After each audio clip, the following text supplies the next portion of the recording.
पाक फौज के तर्जुमान मेजर जनरल बाबर इफ्तिखार ने वाज़ेह किया कि पाकिस्तान अमन का ख्वाहा और अमन के लिए खड़ा है, लेकिन पाकिस्तान को दरपेश हर चैलेंज का भरपूर ताकत से जवाब दिया जाएगा।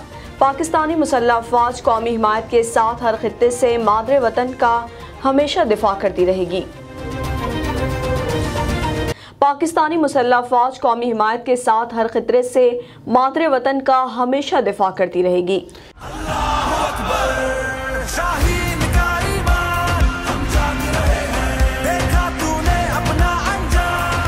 मुसल्लह अफ़वाज के शोबा ताल्लुकात आमा के DG major general Babar Iftikhar ने 27 फरवरी 2019 के दिन की मुनासबत से अपने पैगाम में कहा कि पाकिस्तानी मुसल्लह अफ़वाज कौमी हिमायत के साथ हर खतरे से मादरे वतन की हमेशा दिफा करती रहेगी।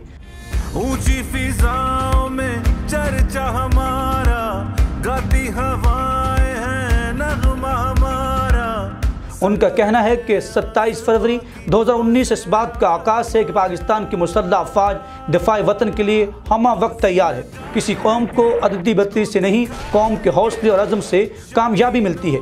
दूसरी जानब भारत की 2 जंगी तैयारे गिराकर दंदान शिकन जवाब देने के ऑपरेशन को 2 साल मुकम्मल हो गए। 26 फरवरी 2019 को रात की तारीकी में की गई भारत की नामनहाद सर्जिकल स्ट्राइक का जवाब पाकिस्तान की तरफ से 27 फरवरी 2019 को दिन की रोशनी में दिया गया।